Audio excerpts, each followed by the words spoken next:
In 20, 19, It's a long 18, time. 17, 16, Oh my God. 15,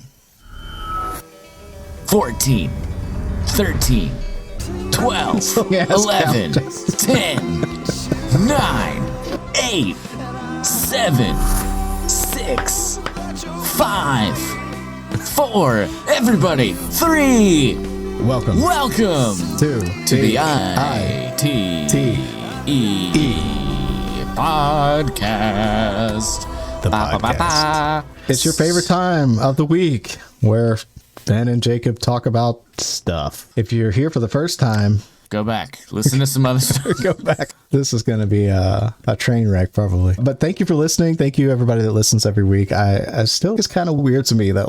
Y'all been listening for a while. Y'all been listening for a minute. And I just want to say thank you. Oh, yeah. people have been with us for a minute. Yeah. Solid chunk of people listening every week. And And I appreciate every single one of you. yeah, all of you. And in fact, yeah, send us a message if you want. And thanks everybody too for checking out the show notes in the last episode. What did I put? I put a link to the check out some show notes. to the hand soap. So if you purchase the hand soap on Amazon, you help us out. Yeah. Wonderful. Yeah. Yeah, wonderful. And if you don't know what we're talking about, Absolutely. you can go back and listen to the previous episode. And I didn't watch the Falcon and Winter Soldier, but I do have thoughts about hand soaps. So I'll go back and I'll listen to that one to find the hand soap stuff within the Falcon and Winter Soldier. smart. Yeah. That's what we're here for. Yeah, the show is supposedly about the things that we're watching or the music we're listening to or whatever else we're consuming entertainment wise. But stick around for them soap hot takes. It's a personal growth journey here at Success Programs for That's right. Executives. It's the We're here to it's- take you to the next level of you. That's right. And speaking of next level of you, That's right. look at this guy. Man, look at this upgrade. I like, okay. It's a wonderful new suit for Falcon / new Captain America here. Captain Falcon. However, is the white neck face sleeve totally necessary? I don't understand the function of that. I get it from a form standpoint. It looks nice. But is that going to help with wind shear or something? I would imagine. Yeah. I don't know why it has to be white. Why is it white? And if you think about it, though, his old suit was red, white, and blue already. So they had to change it somehow. So his old suit did Was look. it? I thought it was more like red and gray and No, black. it was red, kind white, of. and blue, and it looked cool More already. red and gray. I think it might have had some black on it, but yeah. What I like about the suit with the white really makes the blue pop. Whereas on Steve Rogers's, it was all that dull blue, except for in Avengers where he was wearing a spandex suit basically in Avengers, the first one. Right. And then the other times he was wearing more of a military navy blue kind of thing. This makes the blue really pop. It's But I don't get that neck sleeve. Yeah, don't get it. Yeah, it could be a different color. It could not be there. It could be.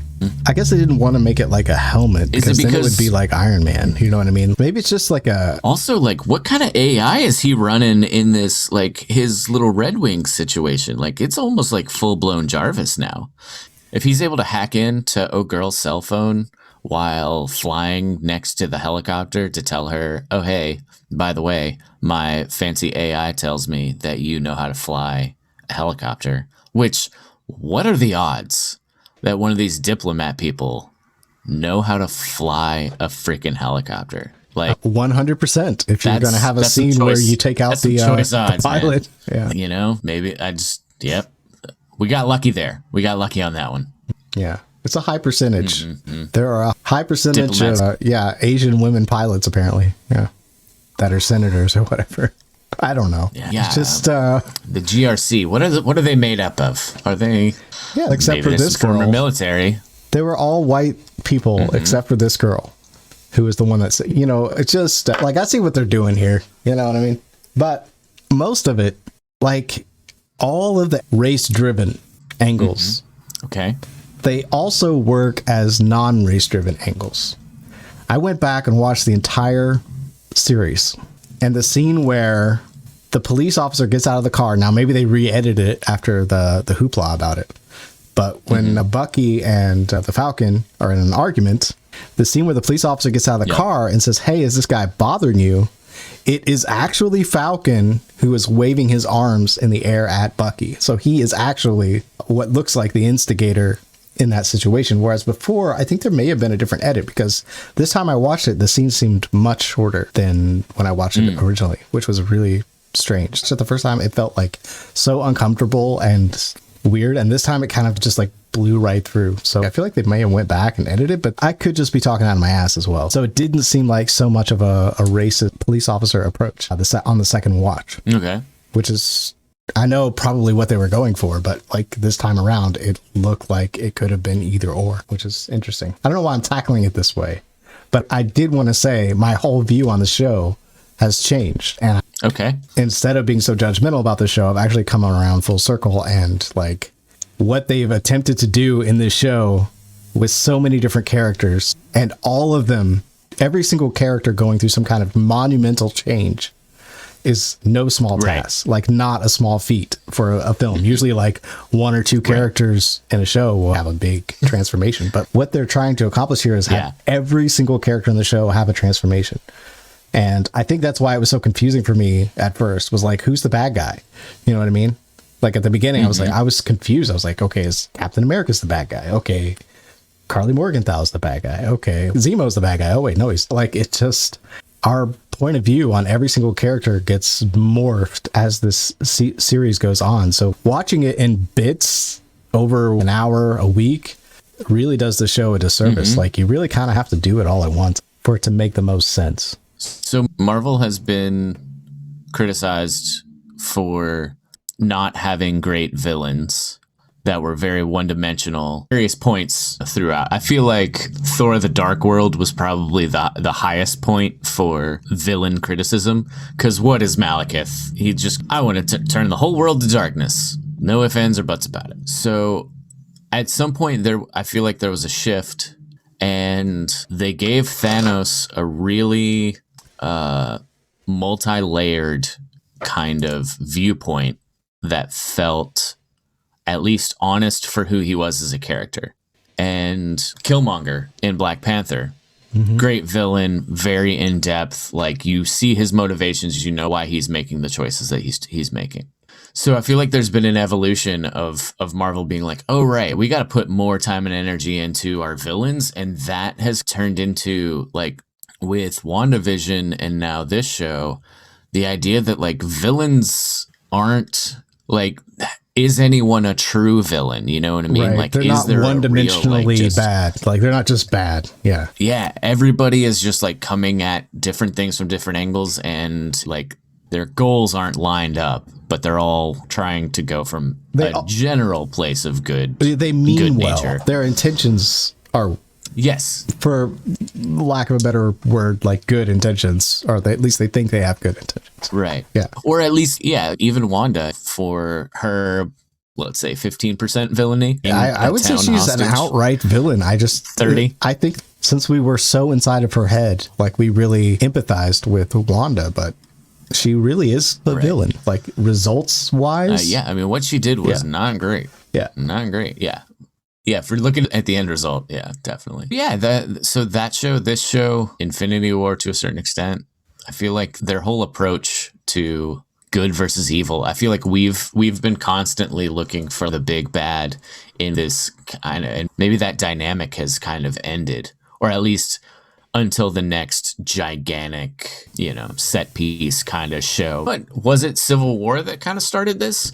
Because technically Tony Stark was the villain of the movie, but not really. I guess it was Zemo, really. Yeah. But that was, like, I feel like the first movie to really go for everybody's kind of right here. Yeah. Yeah. Civil War. I understood both sides during that film, both takes. And speaking of new villains. Oh, right. Yes. Yeah. So the Power Broker, nailed it. You and half the internet was correct. I just didn't get why. True. Yeah, I know. I didn't get why. How did they have a hit on them 5 seconds after she killed the person they were interviewing? How do you die and then put a hit out on somebody that fast. That I just never understood. I was like, I don't get how they have a hit on them. Like, how do they know that they killed? You know what I mean? There's a missing thread here to me, but maybe it was on screen somewhere.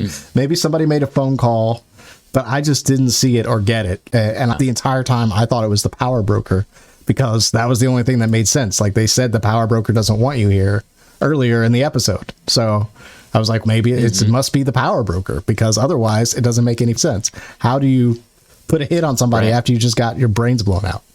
But apparently there were some kind of safety put in place, but it wasn't obvious to me. So I guess that's why I threw the whole power broker thing out the window. Yeah. Yeah. From a straight up, just spent all that time talking about like multi-layered villains. And it sounds like she's still got some layers, but definitely more on the malevolent side. Yeah, I think she's just done with it. Like, she just, yeah, she sees it. She's out for number one. Yeah, I mean, the people on her, the good guys, quote unquote, are the ones that abandoned her. So of course she's just done. So I get that. But yeah, she's definitely, as far as like an evil character, like, she's definitely going that way. It seems like. Yeah, her moral compass is pointed in the wrong direction. Yeah, for sure. Yeah, but it is to her advantage. So there is that. So at least we can see where she's coming from. Whereas before it would be like, oh, I'm just a bad guy because I want to take over the world. Whereas she was deserted by the people that she propped up before. So whatever she's doing makes sense. It makes sense in the story. Having fancy art in a nice, really cool looking art room with laser lights. Yeah, why not?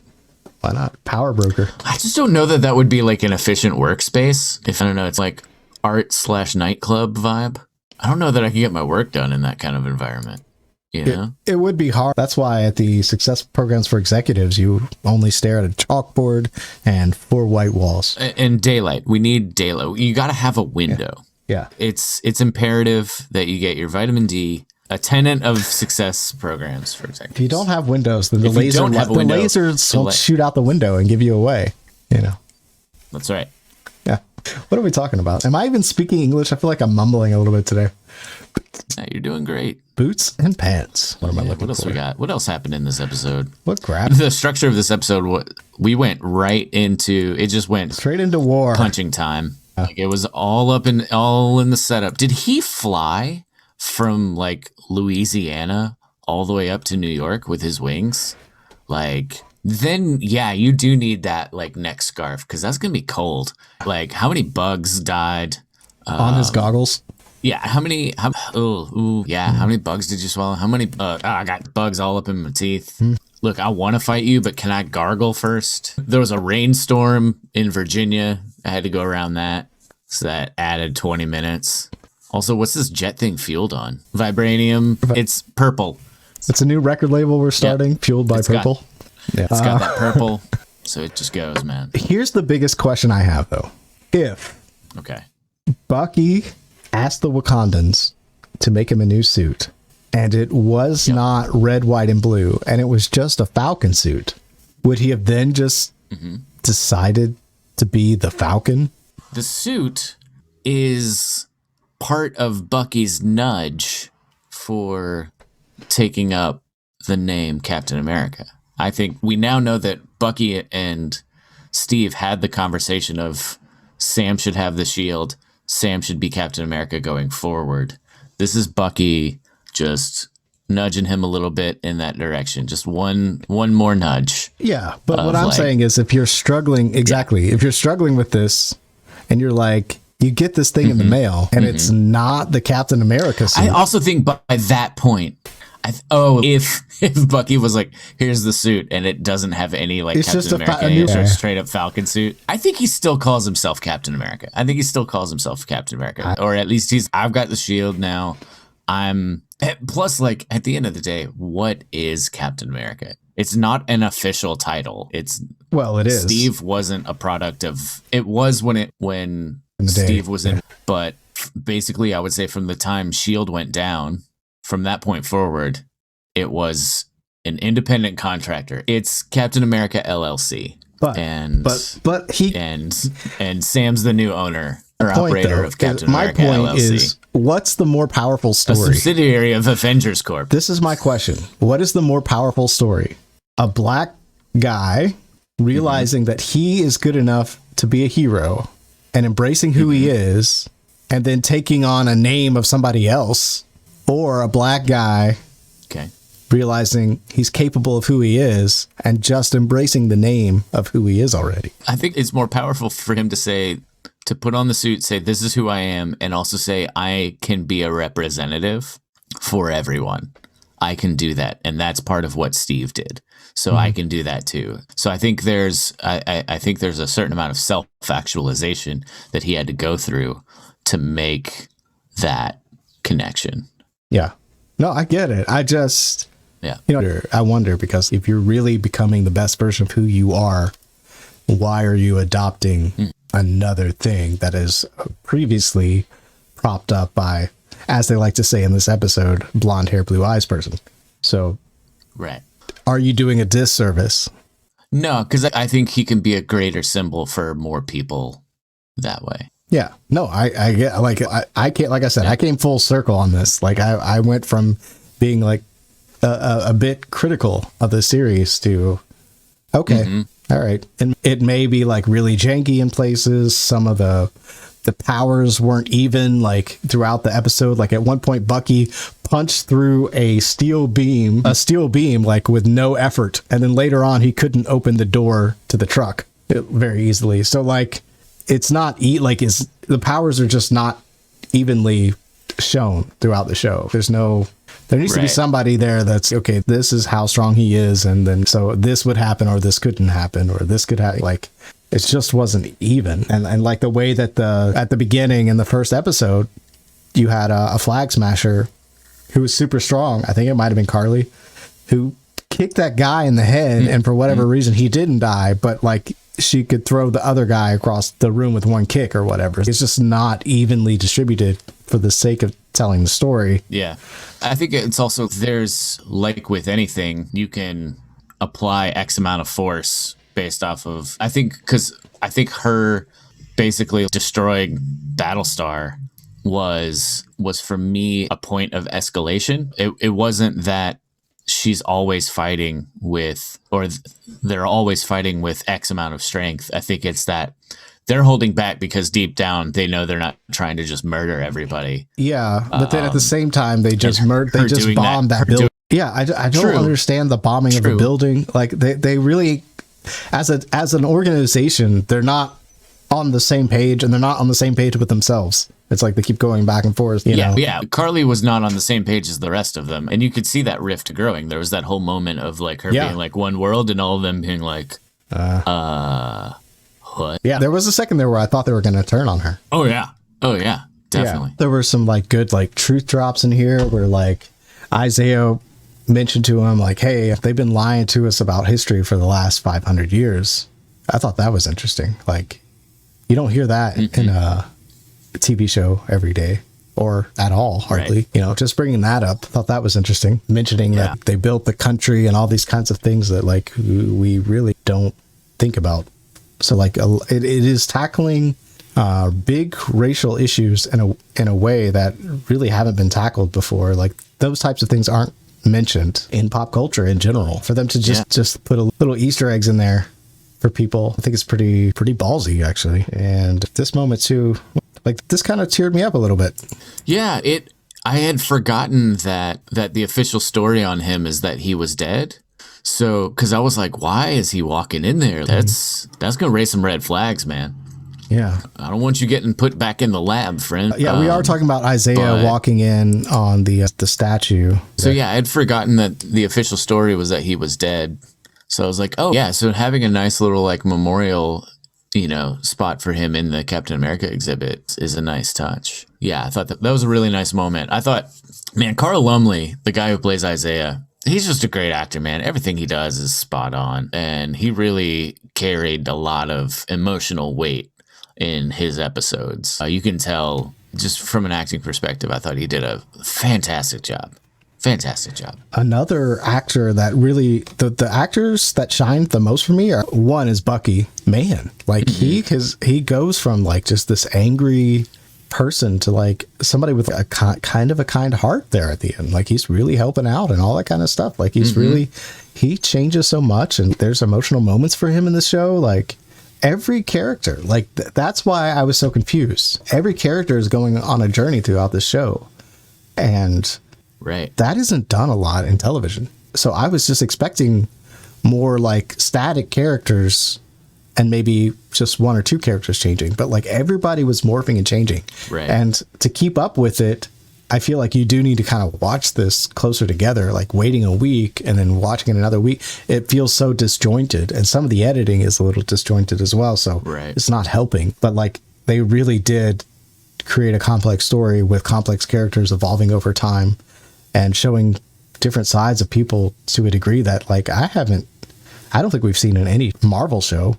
Like the character development here. Zemo had character development. Bucky had character development. Isaiah had character development. They all ended up in a different place than where they started. Like every single character except for maybe the power broker. And that's not something we see in television, I don't think, or film.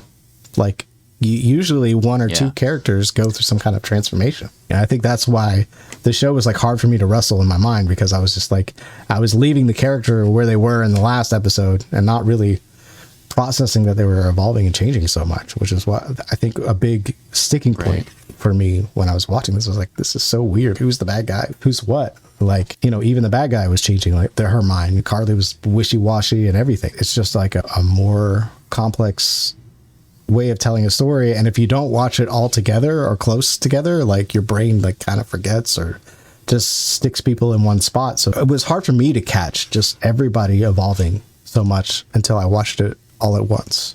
Gotcha. Yeah. Oh, my stomach. Yeah, I think that is a luxury that you have when you're telling a 6-hour story as opposed to a 2.5-hour movie. You get a little bit more time to spend on making sure all of your main characters have an arc, have somewhere to go, have somewhere to start from, have somewhere to transition to, how they affect each other. And that's the other thing, if you're making a show that you don't need to have a season 2 of, if you're making a show that might transition to a movie and then there might be another show after that, like using these different platforms to create different types of stories in the length of time that you tell them, using a 6-hour Disney Plus show to set up characters that can pop into a 2.5-hour movie. I'm really intrigued to see how it's going to translate once movies start dropping. I like what they've done with the Disney Plus shows so far. I wonder if it's going to diminish the movies at all, or if it's going to enhance them in some way. I'm just really curious. Yeah, I hope that Marvel does more shows, less films, more shows. Because think about John Walker here.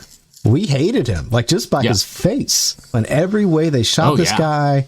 The first several episodes, he was so unlikable. I saw a meme that had him, Dolores Umbridge, the kid who played Joffrey on Game of Thrones, and one other character. And it was like, this guy, Wyatt Russell, that's his name, right? Yeah. He gets to be in the swath of actors who are immediately hated as real people for this character that they portrayed.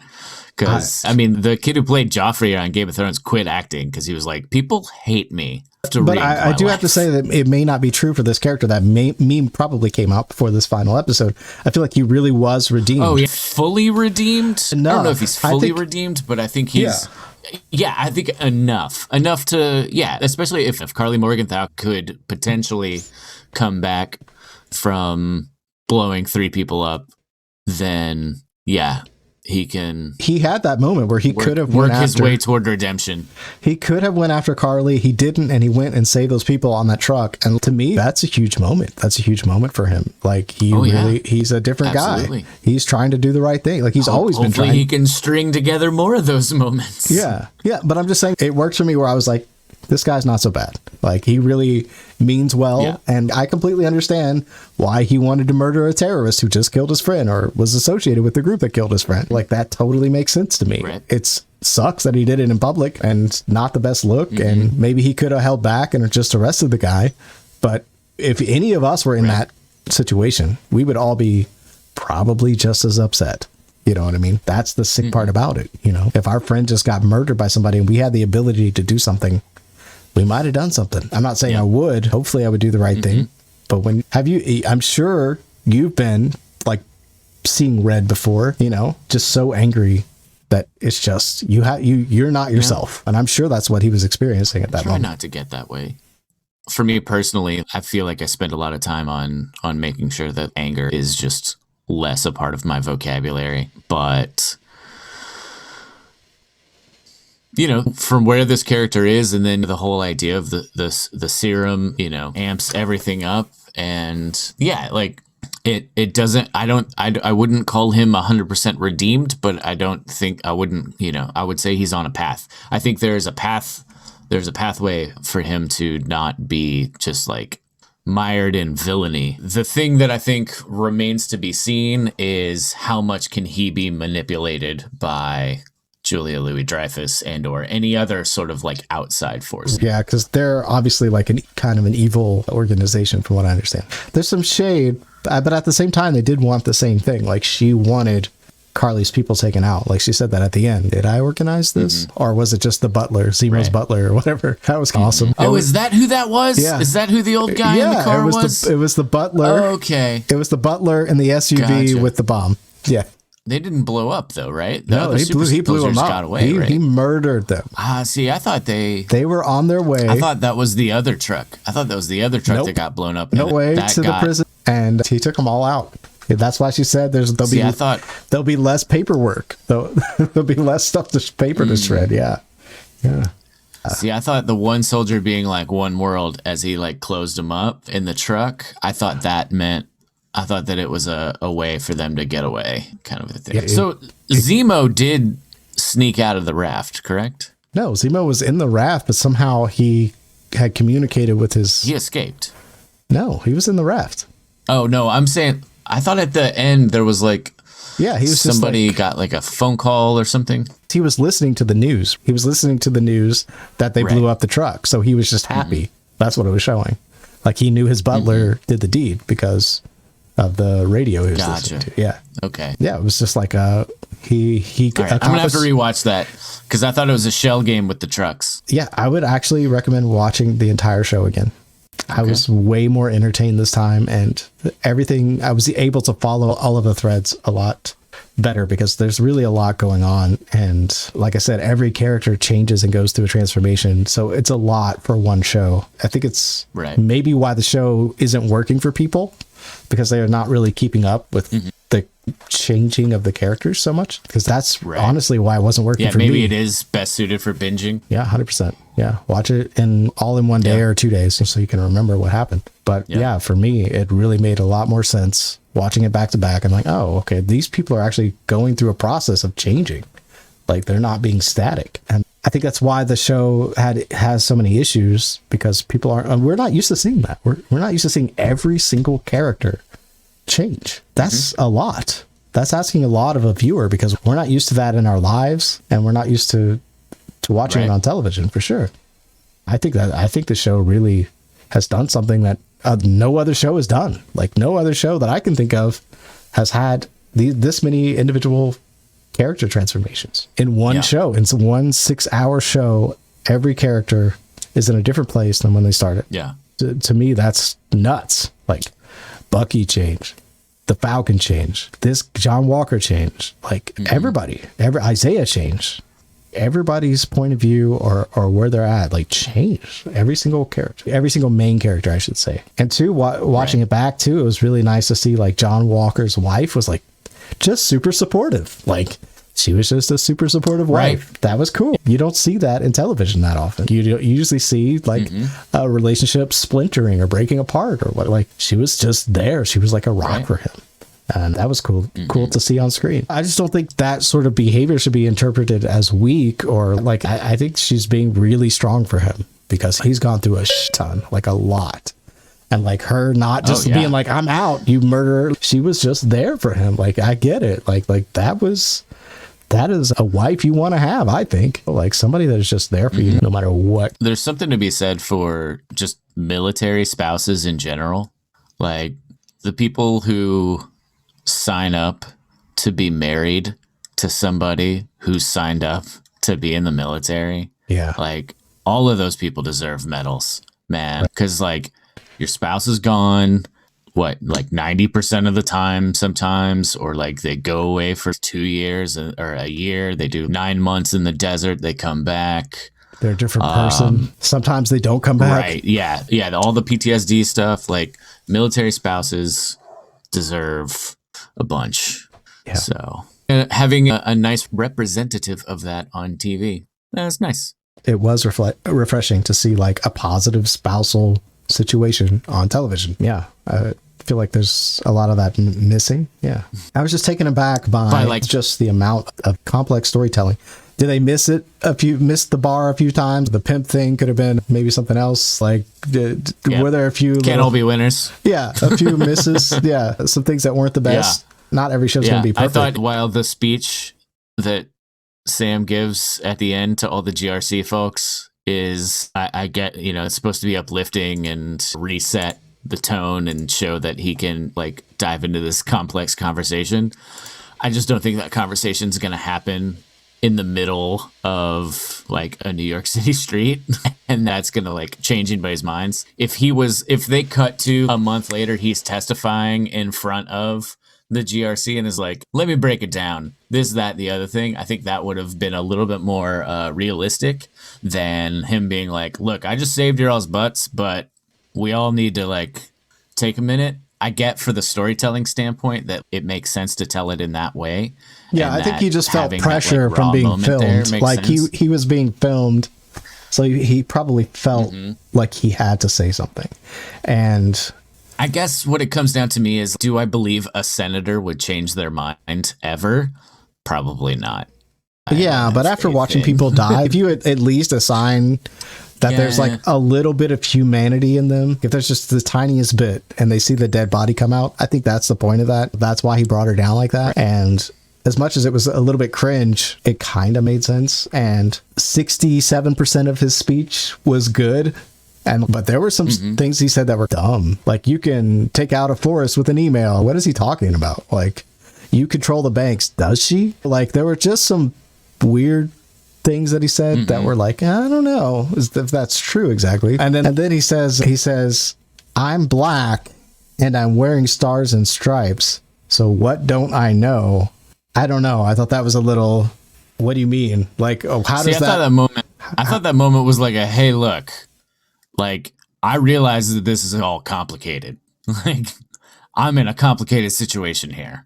Yeah. Let's try to uncomplicate it. And that makes more sense to me. That also, you're just saying it's a complicated situation. That makes more sense than saying, what don't I know? Obviously, there's things that you don't know, like anybody doesn't know. If I say, what don't I know? Of course, there's stuff I don't know. So to me, it's the context of it's a silly thing to say. Here. Yeah, but in the context of what they're talking about, I think it makes sense. Yeah, but I think maybe there was a way to word it a little better. And I'm glad you understood it, because I didn't. I was like, what? So maybe it may have to do with not being black. I don't know. But to me, it just seemed like a weird thing to say. But overall, I think he made some good points. You guys are in power, and from their point of view, you look like the villains because you're moving people around with guns, and I think that was a fair argument, and that was his point. Yeah, definitely. That was his point, and it came across. And then you had Bucky there as his support, and like that, to me, like it came full circle, and they became friends, as much as like at the beginning they were not friends. So it really was the Falcon and the Winter Soldier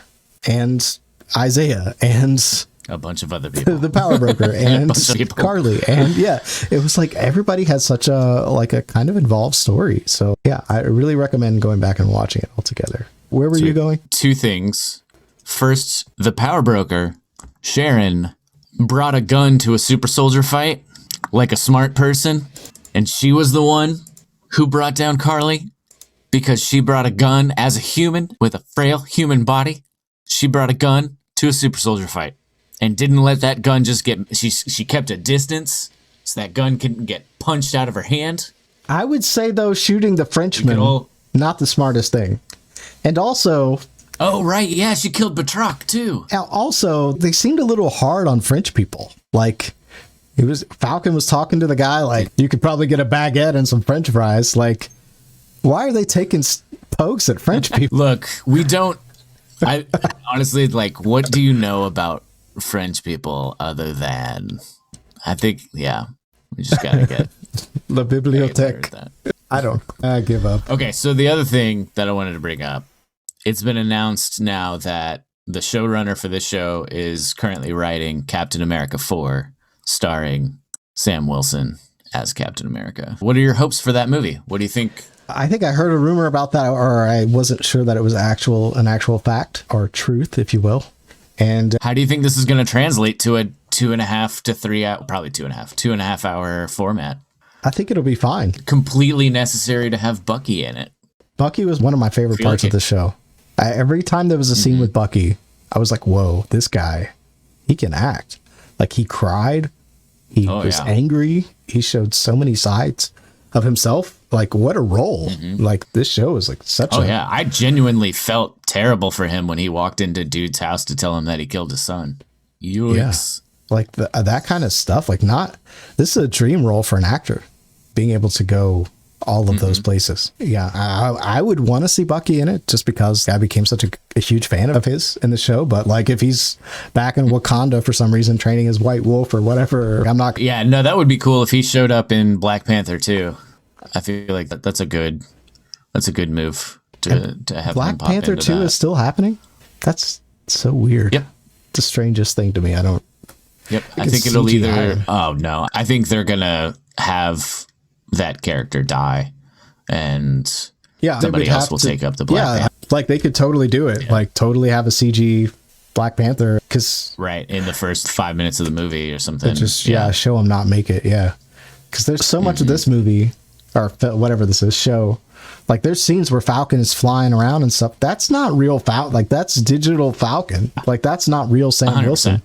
Yeah, and I'm sure they can do that for T'Challa. I mean, they have James Gunn's brother in a suit crouching down to play a raccoon, which will later be voiced by Bradley Cooper. So if they can do that, they can have the Black Panther suit. Like somebody like a CG, and then either like Shuri will step in or M'Baku or somebody new that we don't even know about. Who knows? Yeah. But I think Ryan Coogler's like actively writing that movie now. Yeah. Captain America 4, is that what it's going to be, or whatever? Yep. Well, I'm sure there will be like some sort of other title for it later, but this guy will have to not try to weave so much in, because I think he really tried to put too much into this series. Like it probably could. Yeah, it's going to have to way more straightforward. Yeah. Do we think this is a Power Broker and Captain America show off? Yeah, I think so. Depends on how much Van Camp has to do on the TV show The Resident, and if they can film her. What? She's on a TV show called The Resident on Emily Van Camp, who plays Sharon. Yeah. She's on a Fox TV show. Is it good? I watched the first season, and then because my buddy Daniel Hill was on it for a couple episodes. And then shout out to Dan Hill. And then shout out to Big Shove. Medium-sized shove. So we watched the first season, and then we realized we didn't need a medical show in our lives at that point. So it's another medical show. Yeah. I can't do those shows anymore. Can't do medical or cop. I know I've already said this, but I just can't. Yeah. So I'm sure if Marvel calls, she'll make it work with their schedule. Yeah. She'll figure it out.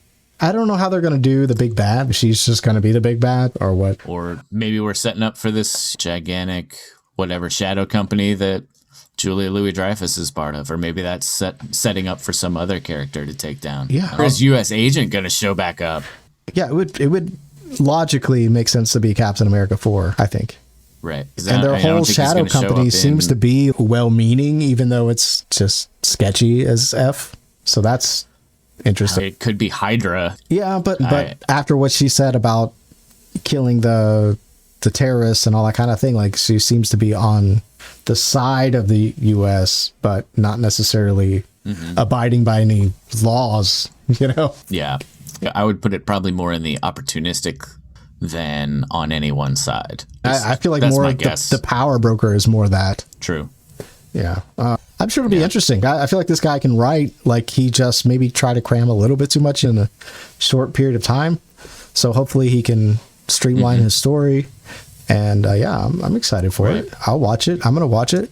And Sebastian Stan, man, come on, man. We got to see him as Luke. I saw Luke so many times when I was watching. I was like, yep, that's Luke. So, man, I'm hoping for that. I'm going to be honest with you. Like, the way that, however much money it would cost for them to just full-blown CG a Luke Skywalker for a movie, I think they'd make that money back. The question is, how good would it look? I think that's the issue. They brought Peter Cushing back from the dead, and that looked pretty darn good. It was good, but it wasn't perfect, and it was like you could still see like perfect. the weird thing. It's also been what, 5 years since then? Yeah, I don't know. I know I think you could do it. You could do it for a movie easier than you could do it for a TV show, I think. Oh, I don't know. I say that, and I think it's just the eyes. It's just something always about the eyes. Right. Like there's no soul there, you know. Like I wish the technology was like 100% there. I just feel like it's not. Like there's always something off about it. Even for me, like during these, as much as I'm saying, hey, dude, T'Challa, and even in those scenes where Falcon's flying around and he's CG, it's I can tell like that's CG Falcon. Yeah. If it was really there, it would be cool. It would be cool to see, but I don't think it's there. As much as that technology has evolved, there's something about the eyes, man. There's just something about not having that person really being in there. Yeah. To me, he looks like Luke, man. Like he could totally pull it off. I think enough. He's close enough. I think he could do it, and he has the charisma, man. Like he has it. Yep. So Loki doesn't start until when? June? Am I wrong about that? I think it is just a ways off. What's next? What's next for us in this show? I watched Mortal Kombat yesterday. What are your thoughts? Should we do a whole episode on video game movies and why they do or do not work? This is what we need to talk about. We need to talk about this because I could see the look in your eyes right now that this is going to be an interesting conversation. No, I'm blanking out because I don't know that I've seen that many video game movies, and the ones that I did see were like that's terrible. What was the one? Super Mario Brothers starring John Leguizamo. No, a couple of years ago, I know that was terrible, but a couple of years ago with is a big video game. That CG Final Fantasy movie, Resident Evil 2. Resident Evil 3. Stop. Oh, it's with the red-haired guy, Magneto. Assassin's Creed. Assassin's Creed. How come I got there before you? Yeah. Loki doesn't start till June 11th. Got a long ways to go. Yeah. You should watch Mortal Kombat. We can talk about video game movies in general. Okay. And we can do our success programs for executives training. That's right. Yeah. That's right. All right. We should do a 30-minute like real spoof of like a commercial. Not 30 minutes. We should do a 15 minute like training. Yeah, training video 1 to start the beginning of your journey through Xantex. Now. Success programs for executives. Oh god. Spelled NAOW. Now. Have you looked into that stuff some more? Have you read any more? No, I have not. No.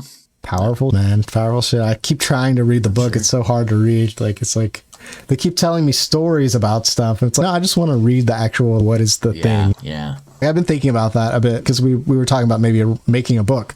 And it's like a book just has just a few ideas in it. But then to make it 300 pages or 200 pages, you have to just basically tell a story about each of those ideas over and over. So that it sinks in, because that's how we learn is through stories. So but I'm at the point where it's I don't want to read all the stories. Just tell me what the thing is. Yeah. Can you just condense it down to your thesis statements here? Yep. Yeah. I get that. I don't have time for all that storytelling. Yeah. Anything we want to promote or share or like or whatever. What's your soap situation? Yeah. What is your soap situation? Yeah. Yeah. If you want to buy some soap, link in the description. Keep your hands soft. As a 40-year-old male, I have the hands of a teenager. So, soft. Nothing like a soft handshake. Soft woman's. Hey. Link in the description. Link in the description. It's been fun, buddy. This has been fun. This has been fun. Yeah. This is a good one. I feel good about this one. I don't know. Hey, thank you guys for listening. Thank you, Ben. Thank you, Jacob. Tune in next week. Make sure you're subscribed, all the things. Hopefully you won't be too embarrassed to tell a friend. And we'll see you next week. Sounds great. Bye.